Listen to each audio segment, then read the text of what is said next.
ସେତେବେଳର ରାଜନୀତି କି ଆଉ ବର୍ତ୍ତମାନର ରାଜନୀତି କି ଦେଖିବାକୁ ଯଦି ଆମେ ସେ ବାବଦରେ ତୁଳନା କରିବା, ସେମାନେ ରାଜନୀତି କରୁଥିଲେ ଦେଶ ପାଇଁ, ନିଜ ପାଇଁ କରୁନଥିଲେ। ବର୍ତ୍ତମାନର ଯୋଉ ରାଜନେତା ନିଜର ସ୍ୱାର୍ଥ ସିଦ୍ଧି ଲାଭରେ ରାଜନୀତି କରୁଛନ୍ତି, ୟାଙ୍କୁ ଟିକେ ଲଜ୍ଜା ଲାଗିବା କଥା। ଆପଣ କଣ ଭାବୁଛନ୍ତି ରାଜନୀତି ଗୋଟେ ବ୍ୟବସାୟୀକରଣ ହେଇଗଲାଣି? ରାଜନୀତି ତ ସମ୍ପୂର୍ଣ୍ଣ ବ୍ୟବସାୟ। ରାଜନୀତି କରିବା ଆମର ନିଜର ଗୁଜୁରାଣ ମେଣ୍ଟେଇବା ପରିବର୍ତ୍ତେ ଆମ ଆୟକୁ 100 ଗୁଣିତ 1000 ଗୁଣିତ କରିବା, এই ହଉଛି ରାଜନୀତି। ଆଜି ଦେଶ ସ୍ୱାଧୀନ ହବାର 70 ବର୍ଷ ଟପିଗଲା ପରେ ମଧ୍ୟ ଦେଶର ପରିସ୍ଥିତି ଯାହା ଥିଲା ଆଜି ମଧ୍ୟ ସେଇଆ।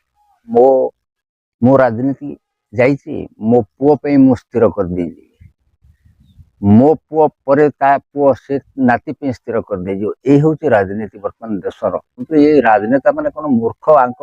ଇଏ କଣ ଅନ୍ଧ ଧୃତରାଷ୍ଟ୍ର? ଏମାନେ ଦେଖିପାରୁନାହାନ୍ତି ଚାଷୀ କୋଉଭଳି ଅବସ୍ଥାରେ ଅଛି। 60% ଲୋକ ଚାଷ କରୁଛନ୍ତି। 60% ଲୋକଙ୍କର ଯଦି ଉନ୍ନତି ନହବ, ଇଏ ଖାଦ୍ୟ ଯୋଗେଇବ କିଏ ଭାରତବର୍ଷକୁ? ଗଣତନ୍ତ୍ରରେ ଲୋକମାନଙ୍କର ହଉଛନ୍ତି ମୁଖ୍ୟ, ଲୋକମାନେ ହଉଛନ୍ତି ତାର ଅଂଶୀଦାର, ଲୋକମାନେ ହଉଛନ୍ତି ତାର ଜନତା ହଉଛି ତାର ମାଲିକ।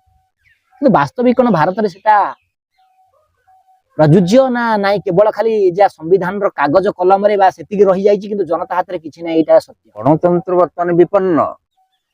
ଭାରତବର୍ଷର ଗଣତନ୍ତ୍ର, ରାଜ୍ୟର ଗଣତନ୍ତ୍ର ସବୁ ଆଡେ ବିପନ୍ନ। ଆପଣ ଦେଖୁଥିବେ ସବୁ ପ୍ରକାର ସଂକଟ ସମସ୍ୟା ନାହିଁ ନଥିବା କିଛି ଯଦି ରାଜନୈତିକ ସ୍ତରରେ ଅସ୍ଥିରତା ଆସିଲାଣି, ଯେ ସାମାଜିକ ସ୍ତରରେ ମଧ୍ୟ ଅସ୍ଥିରତା ଆସୁଛି। ତେଣୁ ଏଇ ପ୍ରକାର ଚାଲିଛି, ଭାରତ ବର୍ଷରେ ଚାଲିଛି, ଓଡିଶାରେ ଚାଲିଛି, ବିଦେଶରେ ଦେଶ ବିଦେଶରେ ମଧ୍ୟ ଚାଲିଛି, ଦେଶ ଦେଶ ମଧ୍ୟରେ ଚାଲିଛି, ବିଶ୍ୱ ସାରା ଚାଲିଛି। ଯୁଦ୍ଧ କତରୁ ଆରମ୍ଭ କରି ବିଭିନ୍ନ ପ୍ରକାର ସଂକଟ ସମସ୍ୟା, ସାଧାରଣ ଲୋକ ଆ ପାଇଁ ଏକଦମ ଅସ୍ତବ୍ୟସ୍ତ ହେଇଗଲେଣି। ଆଇ ଦେଖନ୍ତୁ पेट्रोल डीजेल रेट 100 टंकारु कमिबार नाही। बाजार रेट आज्ञा जो प्रकार हुए पड़ुची तार सीमा ही नहीं। 100 टंकारु कोटी जिनस कम नाही। गोटा गरीब लोक जी दिन को 200 250 300 टंका पाउची, 400 टंका पाउची, से डेली जदी दीटा परिबा जदी किणी के आने तार आ पैसा नाही ता पाखरे खर्च करिया पाई। जो सामाजिक राजनैतिक जो अस्थिरता देखा जाउची, कोन कहिबे से विषय आज्ञा? सामाजिक कर्मी भाव रे ये अंचल रे दीर्घ दिन धरिकी काम कार्यक्रम करूची। 1971 रु आज पर्यंत जो आमर विजु प्रबाद पुरुष विजु पट्टनायक तांकरी प्रेरणा एवं विशेषकर से समसामयिक राजनेता महांगा ठारू आरंभ कर किशोर नगर, सालेपुर, कटक, ये जो सब राजनेता मान थिले, से मानकर त्याग केते महान। से प्रबाद पुरुष विजु पट्टनायक अनुप्राणित तांकरी प्रेरणा अनुप्राणित हो राजनीति की प्रवेश करथिले। आमे होतु तांकर निमित्त। सेतेबेलर राजनीति की आ वर्तमान राजनीति की देखिया को यदि आमे से बाबदरे तुलना करिबा, से माने राजनीति करथिले देश पाई, निज पाई करनथिले। वर्तमान जो राजनेता 2000 मसीहा ठू आज पर्यंत जो राजनेता सब आसुचंती, से माने त्यागपूत भाव में किसी काम करने आसुना, निजर स्वार्थ सिद्धि लाभरे राजनीति कर। साधारण गरीब जनता, खटिकिया, मूलिया, चाषी एमानक पई तांकर दरद नाही हृदय रे। किंतु सेते बळर राजनीति की वर्तमान तुलना कले एमाने केते तळे। आज जदि से प्रभात पुरुष विजु पट्टनायक थांते ताले से देखि थांते जे वर्तमान रो परिस्थिति रे जो राजनीति करा जाउची से ताकू घोर निंदा करथांते। एवं से आज स्वर्ग रे थाई कि मध्य देखुथिबे जे मोर दायद माने कोन करछन। एंको टिके लज्जा लागिबा कथा। तांको प्रेरणा रे जदि तमे अनुप्राणित न होउछ, राजनीति छाड़ी दियो। राजनीति आवश्यकता नहीं, तुम कौन राजनीति कर? देशर राजनीति की बर्तमान कंट्रोल कर ब्यूरोक्राट, अमलातंत्र बर्तमान शासन कर। तमें कौन कर? कौन भावुं राजनीति गोटे व्यवसायीकरण हो गलानी? राजनीति तो संपूर्ण व्यवसाय। राजनीति करबा हमर निजर गुजराण मेंटेइबा परिवर्ते आम आय को ଶହେ ଗୁଣିତ 1000 ଗୁଣିତ କରିବା। ଏଇ ହଉଛି ରାଜନୀତି। ଆଜି ରାଜନୀତିରେ ଯୋଉମାନେ କାଲି ସକାଳେ ଦେଖା ଯାଉଥିଲା ହାଫ ପ୍ୟାଣ୍ଟ ଖଣ୍ଡେ ପିନ୍ଧିକି ଦିନ ଯାଉଥିଲା, ଆଜି ସେମାନେ ଶୀର୍ଷ ସ୍ଥାନରେ ଅଛନ୍ତି। ଶୀର୍ଷ ସ୍ଥାନରେ ଆମେ ଆଜି ଦରିଦ୍ର ଦିନ ଦରିଦ୍ର ଭାବରେ ଆମେ କାଳାତିପାତ କରୁ। ଆଚ୍ଛା, ଗୋଟେ କଥା, ବର୍ତ୍ତମାନ ଯେ ରାଜନୀତିରେ ଆସୁଛି ବା ସରକାରୀ ଚାକିରି ଖଣ୍ଡିଏ କରୁଛି ବା ବଡ ପଦବୀରେ ଯାଉଛି, ସିଏ ଆଜ୍ଞା ଆଉ ପଛକୁ ଭାବୁନି। ଥରେ ଜଣେ ୱାନ୍ସ ଧନୀ ବା ଅର୍ଥ ଆସିଗଲେ ତା ହାତକୁ, ସିଏ ଆଉ ଗରିବ ହବାର ଚାନ୍ସ ନାହିଁ। ଆପଣ ଦେଖୁଥିବେ ରାଜନେତା ପୁଅ ରାଜନେତା, ଅଫିସରର ପୁଅ ଅଫିସର, ଇଞ୍ଜିନିୟର ପୁଅ ଇଞ୍ଜିନିୟର, ଜଜଙ୍କ ପୁତ୍ର ଜଜ। ଆପଣ ଦେଖୁଥିବେ ଯାହା ସାମାଜିକ ବର୍ତ୍ତମାନ ହେଇଛି। କିନ୍ତୁ ଗୋଟେ ଗରିବର ପୁଅ ଗରିବ, ଚାଷୀର ପୁଅ ଚାଷୀ ହଉଛି। ଆମେ କହିପାରୁନୁ ଚାଷୀର ପୁଅ, ସବୁ ଚାଷୀଙ୍କ ପୁଅ ଚାଷୀ ରହୁଛନ୍ତି, କିଛି ଯାଉଛନ୍ତି ଭାଗ୍ୟ ତାଙ୍କର କର୍ମକୁ ନେଇକି, କିନ୍ତୁ ମେଜରିଟି ଜାଗାରେ ଚାଷୀଙ୍କର ସନ୍ତାନ ଚାଷୀ, ଆଜ୍ଞା ଗରିବର ସନ୍ତାନ।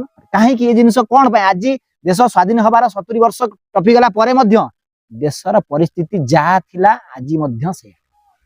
ଆର ମୂଳ କାରଣ ହଉଛି ଯେ ଭାରତବର୍ଷ ହଉ ବା ଭାରତବର୍ଷରେ ଯେତେ ରାଜ୍ୟ ସବୁ ଅଛି, ସେମାନେ ଚିନ୍ତା କରିପାରୁନାହାନ୍ତି। ସେଇ ଯାହା କହିଲେ ଆପଣ, ମୋ ରାଜନୀତି ଯାଇଛି, ମୋ ପୁଅ ପାଇଁ ମୁଁ ସ୍ଥିର କରିଦେଇଛି, ମୋ ପୁଅ ପରେ ତା ପୁଅ ସେ ନାତି ପାଇଁ ସ୍ଥିର କରିଦେଇଯିବ। ଏଇ ହଉଛି ରାଜନୀତି ବର୍ତ୍ତମାନ ଦେଶର। କିନ୍ତୁ ଗୋଟେ କଥା ମୁଁ କହିବି, ଆଜି ଧନ୍ୟବାଦ ଦେବି, ସ୍ୱର୍ଗରେ ଅଛନ୍ତି ପ୍ରବାଦ ପୁରୁଷ ବିଜୁ ପଟ୍ଟନାୟକ। ତାଙ୍କୁ ଯେତେବେଳେ ପଚରା ଯାଇଥିଲା, ସେ କହିଥିଲେ ମୋର କୌଣସି ଦାୟାଦ ରାଜନୀତିରେ ପଶିବେ ନାହିଁ। ତାଙ୍କ ଜୀବନ କାଳ ଭିତରେ ସେ ଜୀବନ କାଳ ଭିତରେ କିଏ ତ ଚିହ୍ନି ନଥିଲେ ତାଙ୍କ ପୁତ୍ର କିଏ ବୋଲି। ସମସ୍ତେ ସ୍ୱାର୍ଥପର, ସ୍ୱାର୍ଥକୁ ଛାଡିକି କେହି ବଞ୍ଚି ପାରୁନାହାନ୍ତି। ଚାଷୀର କଣ ଅବସ୍ଥା ଆପଣ ଅନୁଭବ କରନ୍ତୁ। ଏ ରାଜନେତା ମାନେ କଣ ମୂର୍ଖ, ଏ କଣ ଅନ୍ଧ ଧୃତ ରାଷ୍ଟ୍ର? ଏମାନେ ଦେଖି ପାରୁନାହାନ୍ତି ଚାଷୀ କୋଉ ଭଳି ଅବସ୍ଥାରେ ଅଛି। ଚାଷୀ କଥା କିଏ ବୁଝୁଛି? ଚାଷୀ ଖବର ବୁଝିବା ପାଇଁ କେହି କାହାର ଦରଦ ନାହିଁ। ନା ରାଜ୍ୟ ସରକାର ନା କେନ୍ଦ୍ର ସରକାର। ଆଜି ପ୍ରଧାନମନ୍ତ୍ରୀ ନରେନ୍ଦ୍ର ମୋଦି, ଯେଉଁ ବର୍ତ୍ତମାନ ଭାରତବର୍ଷର ମୁଖ୍ୟ ଶାସନ ଦାୟିତ୍ୱରେ ଅଛନ୍ତି, ସେ କଣ ଚିନ୍ତା କରିପାରୁନାହାନ୍ତି ଏ ଅଞ୍ଚଳର ଚାଷୀ ମାନଙ୍କର ଅବସ୍ଥା କେତେ ଦୟନୀୟ। ଗୋଟେ ଚାଷୀର ବାର୍ଷିକ ଆୟ କି ମାସିକ ଆୟ 5000 ଟଙ୍କା ହଉଥିବ, ସେ 5000ରେ କଣ ସେ ଚଳିପାରୁଛି? 12 5 60,000 ବା ଲକ୍ଷେ ଟଙ୍କା ଭିତରେ ଚାଷୀର ଆୟ, ବାର୍ଷିକ ଆୟ। ତେଣୁ ଏ ଚାଷୀ ସମ୍ପର୍କରେ ଆଙ୍କର ସରକାରଙ୍କର ଯୋଉ ସବୁ ଅଛି ସଂସ୍ଥା, ତଦାରଖ କରିବା ପାଇଁ କି ସର୍ଭେ କରିବା ସଂସ୍ଥା, ସେ କଣ ସରକାରଙ୍କୁ ରିପୋର୍ଟ ଦଉନାହାନ୍ତି? ନା ସରକାରଙ୍କୁ ରିପୋର୍ଟ ଦେବାରେ କିଛି ବାଧା ସୃଷ୍ଟି ହଉଛି? ଆଉ ଏ ସରକାର এইভাবে ভাবে যদি চাষীকে হতাদর করিবে, 60% লোক চাষ করুଛନ୍ତି, 60% ଲୋକଙ୍କର ଯଦି ଉନ୍ନତି ନ ହବ, ଇଏ ଖାଦ୍ୟ ଯୋଗେଇବ କି ଭାରତବର୍ଷକୁ? ଆଜି ଖାଦ୍ୟ ସ୍ୱାବଲମ୍ବୀ ଆମେ ହେଇଛେ। ଆଉ ମୂଳରେ ଗୋଟିଏ କଥା ଥିଲା ଯେ ଖାଦ୍ୟ ପାଇଁ ଆମେ ହାହାକାର ହଉଥିଲେ, କିନ୍ତୁ ସେ ଖାଦ୍ୟର ସମସ୍ୟା ସ୍ୱାମୀନାଥନ କମିଟି ଆସିଲେ ଖାଦ୍ୟ ସ୍ୱାବଲମ୍ବୀ ଆମେ ହେଲେ। ତାକୁ ଆଣିଥିଲେ କିଏ? ଯୋଉମାନେ ଯୋଉ ରାଜନେତା ମାନେ ଆଣିଥିଲେ, ଆଜି ସେ ନାହାନ୍ତି, ତାଙ୍କୁ ଗୁଳିବିଦ୍ଧ କରି ମରାଗଲା। ତେଣୁ ବର୍ତ୍ତମାନର ଶାସନରେ କ୍ଷମତାରେ ଥିବା ରାଜନୈତିକ ବ୍ୟକ୍ତି ଯିଏ ହୁଅନ୍ତୁ, କିନ୍ତୁ ସେ ତାଙ୍କ ପଦାଙ୍କ ଅନୁସରଣ କରିବା ଉଚିତ। ଆଜି ଦେଶରେ ଖାଦ୍ୟ ହୁ ହୋଇକି ବଢି, ଖାଦ୍ୟର ଆମେ ସ୍ୱାବଲମ୍ବୀ ହେଇଛେ, ଆମେ ଖାଦ୍ୟ ରପ୍ତାନି କରୁଛେ, ଆମେ ବର୍ତ୍ତମାନ ଖାଦ୍ୟ ରପ୍ତାନି କରୁଛେ, କିନ୍ତୁ ଆମ ଦେଶର ଚାଉଳ ଏତେ ପ୍ରବଳ ପରିମାଣରେ ଅଛି ଯୋଉକି ଆମେ ମାଗଣା ଚାଉଳ ଦଉଛେ। ମାଗଣା ଚାଉଳ ଦେବାର ଆବଶ୍ୟକତା କଣ ଥିଲା? ଆଚ୍ଛା, ଆପଣ ଗୋଟେ କଥା କହିଥିଲେ ଯେ ଯୋଉ ସବୁ ମାଗଣା ଜିନିଷ ଦିଆଯାଉଛି, ଚାଉଳ ହେଲା କି ଆପଣଙ୍କର ଗହମ ହେଲା, ବାକି ଯାହା ଯାହା ସବୁ ଦିଆଯାଉଛି, ତାକୁ ବନ୍ଦ କରିକି ଲୋକମାନଙ୍କୁ କର୍ମ ନିଯୁକ୍ତି, କର୍ମସଂସ୍ଥାନ ଦେବା ଦରକାର। ସେ ଚାଷୀ ହଉ କି ମୁଲିଆ ହଉ କି ଯିଏ ବି ହଉ।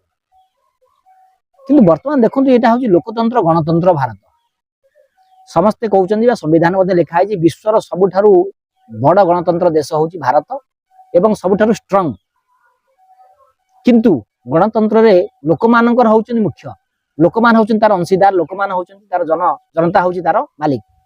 କିନ୍ତୁ ବାସ୍ତବିକ କଣ ଭାରତରେ ସେଟା ପ୍ରଯୁଜ୍ୟ ନା ନାଇଁ କେବଳ ଖାଲି ଯାହା ସମ୍ବିଧାନର କାଗଜ କଲମରେ ବା ସେତିକି ରହିଯାଇଛି କିନ୍ତୁ ଜନତା ହାତରେ କିଛି ନାହିଁ, ଏଇଟା ସତ୍ୟ?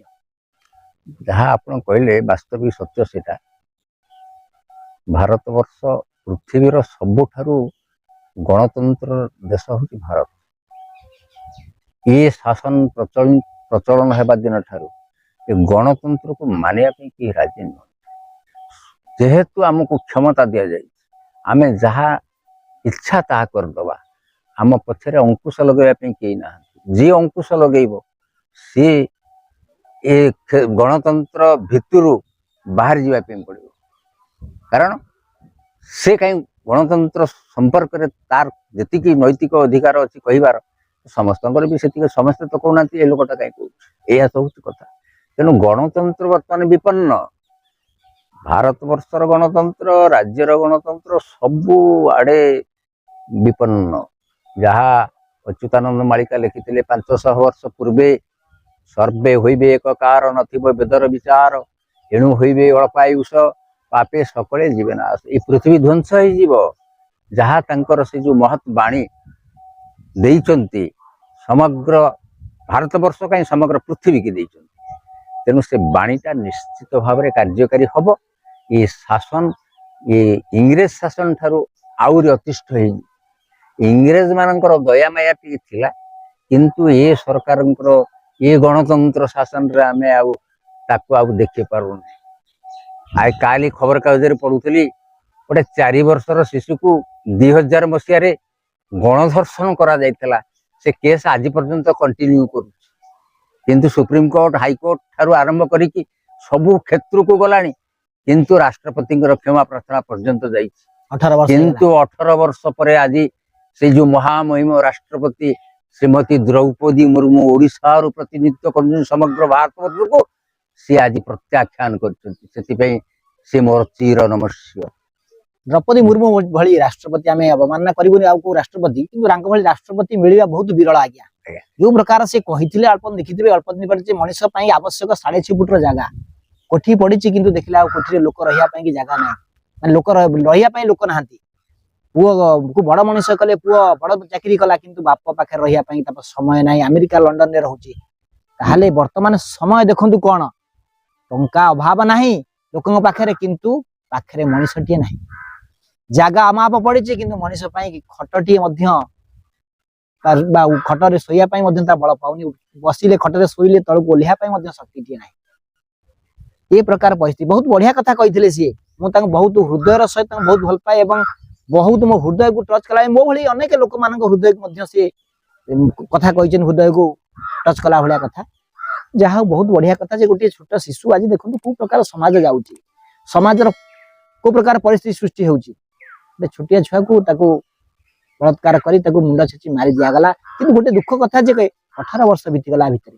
ଯାହା ହଉ, ଭାରି ଖୁସି ଲାଗିଲା, ଯେହେତୁ ଆମର ମହାମହିମ ରାଷ୍ଟ୍ରପତି ସେ ଯେଉଁ କ୍ଷମା ଯାଚିକା ତାକୁ ପ୍ରତ୍ୟାହାର କରିଦେଇଛନ୍ତି। ହଉ, ଭାରି ଖୁସି ଲାଗିଲା। ଆଜି ସେ ସମ୍ବାଦଟି ଶୁଣିଲି, ଭାରି ମୁଁ ପ୍ରଶଂସା କରୁଛି, ମୋ ହୃଦୟରୁ ତାଙ୍କୁ ଅଭିନନ୍ଦନ ଜଣାଉଛି। ଏଇଭଳି କାର୍ଯ୍ୟକ୍ରମରେ ସେ ଲିପ୍ତ ରୁହନ୍ତୁ, ସମଗ୍ର ଦେଶ ତାଙ୍କୁ ହିଁ ଦିନେ ମନେ ରଖିବ।